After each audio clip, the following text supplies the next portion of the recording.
ಇವತ್ತಿನ ಟಾಪಿಕ್ ಬಂದು reuse content ಬಗ್ಗೆ. ಈ ವಿಡಿಯೋ ಆಲ್ರೆಡಿ ನಾನು ಒಂದು ಮಾಡಾಕಿದ್ದೀನಿ, ಬಟ್ ಈ ಟಾಪಿಕ್ ಇವತ್ತು ಏನಕ್ಕೆ ಮಾಡ್ತಾ ಇದ್ದೀನಿ ಅಂದರೆ, ಒಬ್ಬರು ಚಾನಲ್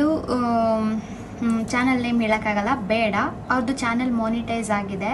ಮಾನಿಟೈಸ್ ಆಗಿ 1 ವಾರ 2 ವಾರ ಆದಮೇಲೆ ರೀಯೂಸ್ ಕಂಟೆಂಟ್ ಅಂದ್ಬಿಟ್ಟು ಚಾನಲ್ನ ಡಿಮಾನಿಟೈಸ್ ಮಾಡಿದ್ದಾರೆ.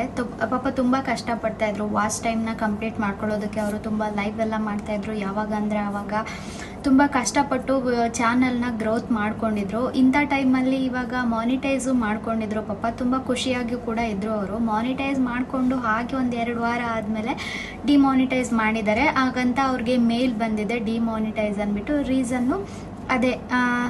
ಓಕೆ, ಇವತ್ತಿನ ವಿಡಿಯೋದಲ್ಲಿ ರೀಯೂಸ್ ಕಂಟೆಂಟ್ ಅಂದರೆ ಏನು ಅನ್ನೋದು ಈ ಟಾಪಿಕ್ ಇರುತ್ತೆ. ಪ್ಲೀಸ್ ಎಲ್ಲರೂ ಪೂರ್ತಿ ವಿಡಿಯೋನ ನೋಡಿ, ಎಲ್ರಿಗೂ ಯೂಸ್ ಆಗುತ್ತೆ ಈ ವಿಡಿಯೋ. ತುಂಬ ತಿಳ್ಕೊಂಡು ಮಾಡಿದ್ದೀನಿ.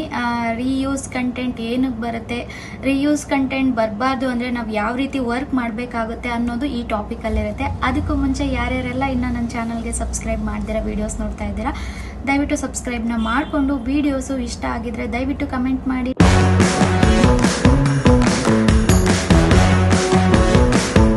ಶೇರ್ ಮಾಡಿ, ಲೈಕ್ ಮಾಡಿ, ಹಾಗೆ ಹೈಪ್ ಆಪ್ಷನ್ಸ್ ಇರುತ್ತೆ, ಹೈಪ್ ಮಾಡಿ, ಸಪೋರ್ಟ್ ಮಾಡಿ.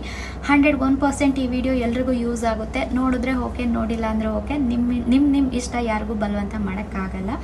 ಫಸ್ಟ್ ಬಂದು ರೀಯೂಸ್ ಕಂಟೆಂಟ್ ಅಂದರೆ ಏನು? ರೀಯೂಸ್ ಕಂಟೆಂಟ್ ಅಂದರೆ ಇನ್ನೊಬ್ಬರು ವಿಡಿಯೋ ಅಥವಾ ಕಂಟೆಂಟ್ನ ನಮ್ಮದೇ ಒರಿಜಿನಲ್ ವ್ಯಾಲ್ಯೂ ಇಲ್ಲದೆ ಅಪ್ಲೋಡ್ ಮಾಡೋದಾಗಿರುತ್ತೆ. ಅಂದರೆ ಬೇರೆಯವ್ರ ವಿಡಿಯೋನ ನಾವು ತಗೊಂಡು ಅದರಲ್ಲಿ ನಮ್ಮ ಎಫರ್ಟ್ ಏನೂ ಇಲ್ದಿರೇನ ಡೈರೆಕ್ಟು ಒಂದು ವಿಡಿಯೋನ ನಾವು ಡೌನ್ಲೋಡ್ ಮಾಡಿಕೊಂಡು ಆ ವಿಡಿಯೋನ ನಾವು ಒರಿಜಿನಲ್ ವ್ಯಾಲ್ಯೂ ಅಂದರೆ ನಮ್ದು ಎಫರ್ಟ್ ಏನು ಇಲ್ದಿರ, ನಮ್ಮ ವಾಯ್ಸ್ ಏನು ಇಲ್ದಿರನೇ ಡೈರೆಕ್ಟ್ ಆ ವಿಡಿಯೋನ ಅಪ್ಲೋಡ್ ಮಾಡೋದಾಗಿರುತ್ತೆ. ಇವಾಗ ನಿನ್ನೆ ನಾನು ಒಂದು ವಿಡಿಯೋ ಮಾಡಿ ಹಾಕಿದ್ದೀನಿ ಎ ಐದು ನೋಡಿ, ಇದಕ್ಕೆ ಯೂಸ್ ಆಗುತ್ತೆ. ಅವ್ರ ಚಾನಲಲ್ಲಿ ಎ5 ವಿಡಿಯೋಸ್ನ ತುಂಬ ಅಪ್ಲೋಡ್ ಮಾಡ್ತಾಯಿದ್ರು. ಓಕೆ, ಅವರು ಮಾಡಿರೋದು ತಪ್ಪು ಅಂತ ನಾನು ಹೇಳ್ತಾ ಇಲ್ಲ, ಬಟ್ ಆ ಮಾಡೋಕ್ಕೆ ಮುಂಚೆ ಅವರು ಬೇರೆಯವ್ರ ವಿಡಿಯೋನ ಅಪ್ಲೋಡ್ ಮಾಡ್ತಾರೆ ಅಂದರೆ ಸ್ವಲ್ಪ ಎಡಿಟ್ ಮಾಡಬೇಕಾಗುತ್ತೆ, ಏನಾದರೂ ಒಂದು ವರ್ಕ್ ಮಾಡಿರಬೇಕಾಗುತ್ತೆ. ಅವರು ಸುಮ್ಮನೆ ಡೈರೆಕ್ಟಾಗಿ ಒಂದು ವಿಡಿಯೋನ ಡೌನ್ಲೋಡ್ ಮಾಡಿಕೊಂಡು ಅಪ್ಲೋಡ್ ಮಾಡಿದ್ರೆ ಅದು ಈ ಥರ ರೀಯೂಸ್ ಕಂಟೆಂಟ್ ಅಂತ ಬರುತ್ತೆ. ಫಸ್ಟು ನಾವು ತಿಳ್ಕೊಬೇಕಾಗಿರೋದು ರೀಯೂಸ್ ಕಂಟೆಂಟ್ ಅಂದರೆ ಏನು. ಇನ್ನೊಂದ್ಸಲ ಹೇಳ್ತೀನಿ, ಅರ್ಥ ಮಾಡ್ಕೊಳ್ಳಿ. ರೀಯೂಸ್ ಕಂಟೆಂಟ್ ಅಂದರೆ ಇನ್ನೊಬ್ರು ವಿಡಿಯೋ ಅಥವಾ ಕಂಟೆಂಟ್ನ ನಮ್ಮದೇ ಒರಿಜಿನಲ್ ವ್ಯಾಲ್ಯೂ ಇಲ್ಲದೆ ಅಪ್ಲೋಡ್ ಮಾಡೋದಾಗಿರುತ್ತೆ. ರೀಯೂಸ್ ಕಂಟೆಂಟ್ ಅಂದರೆ ಇದೇನೆ. ಓಕೆನಾ? ಎಲ್ಲರೂ ಕೇಳ್ತಾ ಇರ್ತೀರಾ ರೀಯೂಸ್ ಕಂಟೆಂಟ್ ಅಂದರೆ ಏನು, ರೀಯೂಸ್ ಕಂಟೆಂಟ್ ಅಂದರೆ ಏನು ಅಂತ. ಈಗ ಅದಕ್ಕೆ ಬೇಕಾದರೆ ನಾನು ಎಕ್ಸಾಂಪಲ್ಗಳು ಹೇಳ್ತೀನಿ. ಇವಾಗ ಟಿಕ್ಟಾಕು, ಇನ್ಸ್ಟಾಗ್ರಾಮು, ರೀಲ್ಸು ಡೌನ್ಲೋಡ್ ಮಾಡೋದು, ಅದನ್ನು ಡೈರೆಕ್ಟು ಅಪ್ಲೋಡ್ ಮಾಡೋದು. ಈ ಥರ ಬೇರೆ ಬೇರೆ ವೆಬ್ಸೈಟಲ್ಲಿ ನಾವು ಹೋಗಿ ತುಂಬ ವೀಡಿಯೋಸ್ನ ಡೌನ್ಲೋಡ್ ಮಾಡ್ಕೊತೀವಿ. ಡೌನ್ಲೋಡ್ ಏನಕ್ಕೆ ಮಾಡ್ಕೊಂಡಿರ್ತೀವಿ ಹೇಳಿ ಕಳ್ಳರು? ಅವ್ರಿಗೆ ಒಂದು ವಿಡಿಯೋಗೆ ವ್ಯೂಸ್ ಚೆನ್ನಾಗಿ ಬಂದಿರುತ್ತೆ, ಲೈಕ್ಸ್ ಚೆನ್ನಾಗಿ ಬಂದಿರುತ್ತೆ, ನಾನು ಅಪ್ಲೋಡ್ ಮಾಡಿಬಿಟ್ರೆ ನನಗೂ ಈ ಥರ ವ್ಯೂಸ್ ಬರುತ್ತೆ, ಲೈಕ್ಸ್ ಬರುತ್ತೆ, ಕಮೆಂಟ್ಸ್ ಬರುತ್ತೆ ಅಂತ.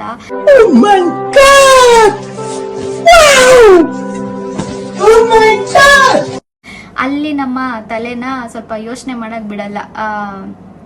ನಾನು ಈ ಥರ ಮಾಡಿದ್ದೀನಿ, ಎಷ್ಟೋ ವೀಡಿಯೋಸ್ನ ಡೌನ್ಲೋಡ್ ಮಾಡಿ ಸೇಮ್ ಇವಾಗ ನಿಮ್ಗೆ ಹೇಳೋದ್ನಲ್ಲ ಅದೇ ರೀತಿ ಅಂದ್ಕೊಂಡು ನಾನು ವೀಡಿಯೋಸ್ನ ಅಪ್ಲೋಡ್ ಮಾಡಿದ್ದೀನಿ.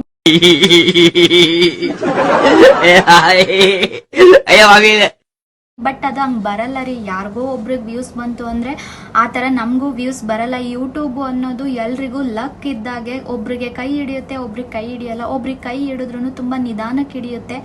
ಯೂಟ್ಯೂಬಲ್ಲಿ ನಮಗೆ ಮೇಯ್ನ್ ಬೇಕಾಗಿರೋದು ತಾಳ್ಮೆ. ನಾವು ಎಷ್ಟು ತಾಳ್ಮೆಯಿಂದ ಇರ್ತೀವೋ ಅಷ್ಟು ನಮಗೆ ಅಷ್ಟೇ ಪರಿಶ್ರಮ ಹಾಕಬೇಕಾಗುತ್ತೆ, ಅಷ್ಟೇ ತಾಳ್ಮೆ ಇರಬೇಕಾಗುತ್ತೆ.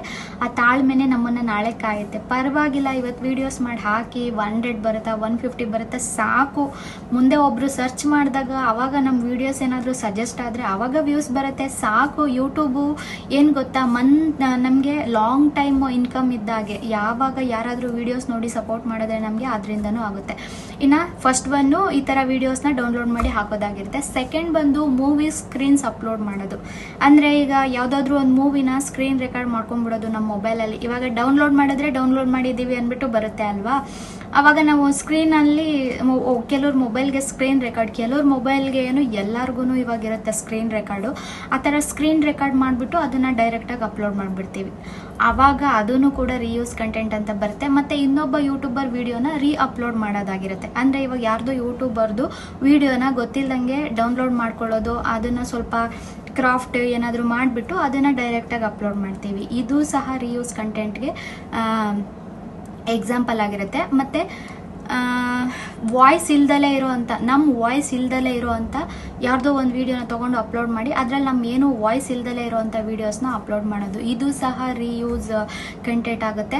ಮತ್ತು ಕಾಪಿರೈಟ್ ಮ್ಯೂಸಿಕ್ ವೀಡಿಯೋಸ್ನ ಅಪ್ಲೋಡ್ ಮಾಡೋದು, ಈ ಥರ ಒಂದು ವೀಡಿಯೋಸ್ನ ಸಹ ಅಪ್ಲೋಡ್ ಮಾಡಿದ್ರು ಕೂಡ ನಮಗೆ ರೀಯೂಸ್ ಕಂಟೆಂಟ್ ಅಂತಲೇ ಬರುತ್ತೆ. ಇವಾಗ ರೀಯೂಸ್ ಕಂಟೆಂಟ್ ಅಂದರೆ ಏನು ಅಂತ ಎಲ್ರಿಗೂ ಅರ್ಥ ಆಗಿರುತ್ತೆ. ಅರ್ಥ ಆಗಿಲ್ಲ ಅಂದರೆ ಇನ್ನೊಂದ್ಸಲ ಬ್ಯಾಕ್ ಹೋಗ್ಬಿಟ್ಟು ಓಡಿಸ್ಬಿಟ್ಟು ನೋಡಿ. ಆಮೇಲೆ ಸ್ವಲ್ಪ ಎಡಿಟ್ ಮಾಡಿದ್ರೆ ಸಾಕಾಗಲ್ಲ, ನಮ್ಮ ಕ್ಲಾರಿಟಿ ಇಲ್ಲ ಅಂದರೆ ಅಥವಾ ರೀಯೂಸ್ ಅಂತ ಕನ್ಸಿಡರ್ ಮಾಡ್ತಾರೆ. ಅಂದರೆ ಸ್ವಲ್ಪ ಎಡಿಟ್ ಮಾಡಿ, ಸ್ವಲ್ಪನೇ ಎಡಿಟ್ ಮಾಡೋದು, ಅದರಲ್ಲಿ ನಮ್ಮದು ಕ್ರಿಯೇಟಿವಿಟಿ ಏನೂ ಇರಲ್ಲ, ಕ್ಲಾರಿಟಿ ಇರಲ್ಲ, ಏನೂ ಇರಲ್ಲ, ಅಂಥರ ವಿಡಿಯೋನ ರೀಯೂಸ್ ಅಂತ ಕನ್ಸಿಡರ್ ಮಾಡಿಬಿಡ್ತಾರೆ. ಓಕೆನಾ, ಅರ್ಥ ಆಯ್ತಾ? ಇನ್ನೊಂದ್ಸಲ ಹೇಳ್ತೀನಿ, ಸ್ವಲ್ಪ ಎಡಿಟು ನಮ್ಮ ಕಡೆಯಿಂದ ಸ್ವಲ್ಪನೇ ಎಡಿಟ್ ಮಾಡಿಬಿಟ್ಟು ಅದರಲ್ಲಿ ನಮ್ಮದು ಕ್ರಿಯೇಟಿವಿಟಿ ಏನೂ ಇರಲ್ಲ ಅಂಥ ವಿಡಿಯೋನ ಅಪ್ಲೋಡ್ ಮಾಡೋದ್ರಿಂದ ಅದಕ್ಕೂ ಸಹ ರೀಯೂಸ್ ಅಂತ ಕನ್ಸಿಡರ್ ಮಾಡ್ತಾರೆ. ಓಕೆನಾ, ಇನ್ನು ಯಾವಾಗ ಈ ರೀತಿ ಸಮಸ್ಯೆ ಬರುತ್ತೆ, ರೀಯೂಸ್ ಕಂಟೆಂಟ್ ಅಂತ ನಮಗೆ ಯಾವಾಗ ಬರುತ್ತೆ ಅಂದರೆ, ಇವಾಗ ನಾನು ಹೇಳ್ದೆ ಅಲ್ವಾ, ಫಸ್ಟು ಅವ್ರದ್ದು ಮಾನಿಟೈಸ್ ಮಾಡಿಬಿಟ್ಟು ಆಮೇಲೆ ಡಿಮಾನಿಟೈಸ್ ಮಾಡಿದ್ದಾರೆ ರೀಯೂಸ್ ಕಂಟೆಂಟ್ ಅಂತ.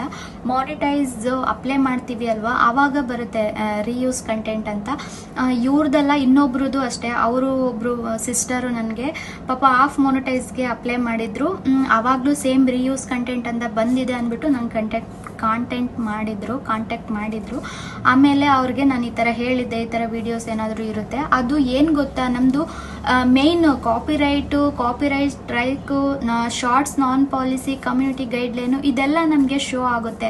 ರೀಯೂಸ್ ಕಂಟೆಂಟ್ ಅನ್ನೋದು ಮಾತ್ರ ನಮಗೆ ಶೋ ಆಗಲ್ಲ. ನಾವು ಎಷ್ಟೇ ಬುದ್ಧಿ ಉಪಯೋಗಿಸಿ ಅನ್ಲಿಸ್ಟ್ಗೆ ಹಾಕಿ ವೀಡಿಯೋಸ್ ಅಪ್ಲೋಡ್ ಮಾಡಿದ್ರು ಕೂಡ ನಮಗೆ ರೀಯೂಸ್ ಕಂಟೆಂಟ್ ಅಂತ ಶೋ ಆಗಲ್ಲ. ಅದು ನಮಗೆ ಗೊತ್ತಾಗದೆ ನಾವು ಚಾನಲ್ಗೆ ಮಾನಿಟೈಸೇಷನ್ಗೆ ಅಪ್ಲೈ ಮಾಡಿದಾಗ. ಅದಕ್ಕೂ ಮುಂಚೆ ನಾನು ಹೇಳಿದ್ದೀನಿ ರೀಯೂಸ್ ಕಂಟೆಂಟ್ ಅಂದರೆ ಯಾವ ರೀತಿ ಕಂಟೆಂಟ್ ಇರುತ್ತೆ ಅಂತ ನಾನು ಎಲ್ಲ ಫಸ್ಟ್ ಹೇಳಿದ್ದೆ. ಆ ಪಾಯಿಂಟ್ಸ್ನ ಅದನ್ನು ನೀವು ಅಬ್ಸರ್ವ್ ಮಾಡಿಕೊಂಡ್ರೆ ರೀಯೂಸ್ ಕಂಟೆಂಟ್ ಯಾವುದು ಅನ್ನೋದು ನಿಮಗೆ ಅರ್ಥ ಆಗುತ್ತೆ. ಓಕೆನಾ, ಇನ್ನು ಯೂಟ್ಯೂಬ್ ನಿಮ್ಮ ಚಾನಲ್ ರಿವ್ಯೂ ಮಾಡುತ್ತೆ. ನಾವು ಚಾನಲ್ ಮೊನಿಟೈಸ್ಗೆ ಅಪ್ಲೈ ಮಾಡ್ತೀವಿ ಅಲ್ವಾ, ನಮ್ಮ ಚಾನಲ್ನ ಫುಲ್ಲು ರಿವ್ಯೂ ಮಾಡುತ್ತೆ. ಒರಿಜಿನಲ್ ಕಂಟೆಂಟ್ ಇಲ್ಲ ಅಂದರೆ ಅದು ರಿಜೆಕ್ಟ್ ಮಾಡ್ತಾರೆ. ಆ ಟೈಮಲ್ಲೇ ನಮಗೆ ರೀಯೂಸ್ ಕಂಟೆಂಟ್ ಇದೆಯಾ ಇಲ್ವಾ ಅಂತ ಕೊಡೋದು. ಇನ್ನು ಆಲ್ರೆಡಿ ಮೊನಿಟೈಸ್ ಆದಮೇಲೂ ಕೂಡ ನಮ್ಮದು ರೀಯೂಸ್ ಕಂಟೆಂಟ್ ಅಂತ ಅವರು ಆಮೇಲೆ ಡಿಮಾನಿಟೈಸ್ ಮಾಡ್ತಾರೆ. ಓಕೆನಾ, ಇನ್ ಕೇಸ್ ಏನಾದರೂ ಮಾನಿಟೈಸ್ ಆಗಿರುತ್ತೆ ನಮ್ಮ ಲಕ್ ಚೆನ್ನಾಗಿದ್ದು, ಆಮೇಲೂ ಕೂಡ ನಾವು ಆ ಥರ ವೀಡಿಯೋಸ್ನ ಅಪ್ಲೋಡ್ ಮಾಡೋದು ನಿಲ್ಲಿಸಿಲ್ಲ ಅಂದರೆ ಆಮೇಲೂ ಕೂಡ ನಮಗೆ ಡಿಮಾನಿಟೈಸ್ ಮಾಡೋ ಅಂಥ ಸಂಪೂರ್ಣ ಅಧಿಕಾರ ಯೂಟ್ಯೂಬ್ ಅವ್ರಿಗೆ ಇರುತ್ತೆ. ಮಾನಿಟೈಸೇಷನ್ ರಿಮೂವ್ ಆಗುತ್ತೆ. ಓಕೆನಾ, ನಾವು ರೀಯೂಸ್ ಕಂಟೆಂಟ್ ಅಂತ ಏನಾದರೂ ಅಪ್ಲೋಡ್ ಮಾಡ್ತಿದ್ರೆ, ಆ ಥರ ವೀಡಿಯೋಸ್ನ ಅಪ್ಲೋಡ್ ಮಾಡ್ತಾ ಇದ್ರೆ ಮಾನಿಟೈಸೇಷನ್ನ ರಿಮೂವ್ ಮಾಡ್ತಾರೆ. ಲೋ ವ್ಯಾಲ್ಯೂ ಕಂಟೆಂಟ್ ಇದ್ದಾಗ, ಅಂದರೆ ನಮ್ಮದು ಲೋ ವ್ಯಾಲ್ಯೂ ಕಂಟೆಂಟ್ ಅಂದರೆ ನಮ್ಮದು ಅದರಲ್ಲಿ ವಾಯ್ಸ್ ಇಲ್ದಲೇ ಇರೋ ಅಂಥದ್ದು, ನಮ್ಮ ಫೇಸ್ ಇಲ್ದಲೇ ಇರೋ ಅಂಥದ್ದು, ಯೂನಿಕ್ ಐಡಿಯಾಸ್ ಇಲ್ದಲೇ ಇರೋ ಅಂಥದ್ದು, ರಿಸ್ಕ್ ಜಾಸ್ತಿ ಇರುತ್ತೆ. ಈ ಥರ ವೀಡಿಯೋಸ್ನ ನಾವು ಅಪ್ಲೋಡ್ ಮಾಡಿದ್ರೆ ನಮ್ಮ ಚಾನಲ್ಗೆ ಅದು ರಿಸ್ಕ್ ತುಂಬಾ ಇರುತ್ತೆ. ಇನ್ನು ನಮಗೆ ರೀಯೂಸ್ ಕಂಟೆಂಟ್ ಪ್ರಾಬ್ಲಮ್ ಇದೆಯಾ ಅಂತ ನಮ್ಗೆ ಹೇಗೆ ಗೊತ್ತಾಗುತ್ತೆ? ನೀವು ಕೇಳ್ಬೋದು ಈ ಥರ ಕ್ವಶನ್ನ. ನಮಗೆ ರೀಯೂಸ್ ಕಂಟೆಂಟ್ ಇದೆ ಅಂತ ನಮಗೆ ಹೇಗೆ ಗೊತ್ತಾಗುತ್ತೆ?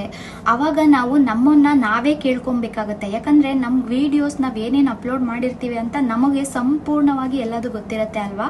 ಆವಾಗ ಏನು ಮಾಡಬೇಕು ಗೊತ್ತಾ, ನಾವೇ ಮನಸ್ಸಲ್ಲೇ ಥಿಂಕ್ ಮಾಡಬೇಕು, ನಾನು ನನ್ನ ವಾಯ್ಸ್ನ ಹ್ಯಾಡ್ ಮಾಡ್ತಾ ಇದ್ದೀನಾ, ಪ್ರಾಪರಾಗಿ ಎಡಿಟ್ ಮಾಡ್ತಾ ಇದ್ದೀನಾ, ಅಥವಾ ಇದು ಆಲ್ರೆಡಿ ಇಂಟರ್ನೆಟ್ಟಲ್ಲಿ ಎಲ್ಲಾದರೂ ಈ ಥರ ನಂತರ ವೀಡಿಯೋಸ್ ಇದೆಯಾ, ಜಾಸ್ತಿ ಜನರು ನನ್ನನ್ನು ನೋಡ್ತಾರ, ನನ್ನ ಕ್ಲಿಪ್ಗಾಗಿ ವೆಯ್ಟ್ ಮಾಡ್ತಿರ್ತಾರ, ನಮ್ಮ ವೀಡಿಯೋಸ್ ನೋಡೋದಕ್ಕೆ ವೆಯ್ಟ್ ಮಾಡ್ತಿರ್ತಾರ, ಇದ್ದರೆ ಓಕೆ, ನಮಗೋಸ್ಕರ ವೆಯ್ಟ್ ಮಾಡ್ಕೊಂಡು ಇರ್ತಾರೆ ಅಂದರೆ ಓಕೆ. ಇಲ್ಲ ಅಂದರೆ ನಾವು ಡೇಂಜರ್ ಝೋನಲ್ಲಿ ಇರ್ತೀವಿ. ಓಕೆನಾ, ಇದು ಚೆನ್ನಾಗಿ ಅರ್ಥ ಆಗಿರುತ್ತೆ ಅಂತ ಅಂದ್ಕೊಡ್ತೀನಿ. ಇನ್ನು ರೀಯೂಸ್ ಕಂಟೆಂಟ್ ಇದನ್ನು ಹೇಗೆ ಸಾಲ್ವ್ ಮಾಡೋದು ಅಂದರೆ, ರೀಯೂಸ್ ಕಂಟೆಂಟ್ ಅಂತ ಬಂದಿದ್ರೆ ಇದನ್ನು ಹೇಗೆ ಸಾಲ್ವ್ ಮಾಡೋದು, ಇದು ಮೇಯ್ನ್ ಇರುತ್ತೆ. ಸಾಲ್ವ್ ಮಾಡೋದು ಅಂದರೆ, ಈಗ ಆಲ್ರೆಡಿ ಆಗಿಬಿಟ್ಟಿದ್ರೆ ಏನು ಮಾಡೋಕ್ಕಾಗಲ್ಲ. ಮಾಡ್ದಲೇ ಇರೋ ಥರ ಏನು ಮಾಡಬೇಕು ಅಂದರೆ, ನಮ್ಮ ವಾಯ್ಸ್ನ ಹ್ಯಾಡ್ ಮಾಡಬೇಕಾಗುತ್ತೆ. ಎಕ್ಸಾಂಪಲ್ಲು, ಎಕ್ಸ್ಪ್ಲೇಷನ್ ಮಾಡಬೇಕಾದ್ರೆ ಎಕ್ಸ್ಪ್ಲೇಷನ್ ಮಾಡೋದು, ರಿಯಾಕ್ಷನ್ ಮಾಡೋದು, ಮತ್ತು ಕಾಮೆಂಟ್ರಿ ಮಾಡೋದು, ಈ ಥರ ಅದರಲ್ಲಿ ನಮ್ಮ ವಾಯ್ಸ್ ಇರಬೇಕಾಗುತ್ತೆ, ನಮ್ಮ ಫೇಸ್ ಇರಬೇಕಾಗುತ್ತೆ, ಏನೋ ಒಂದು ನಾವು ವರ್ಕ್ ಮಾಡಿರಬೇಕು, ಓಕೆನಾ.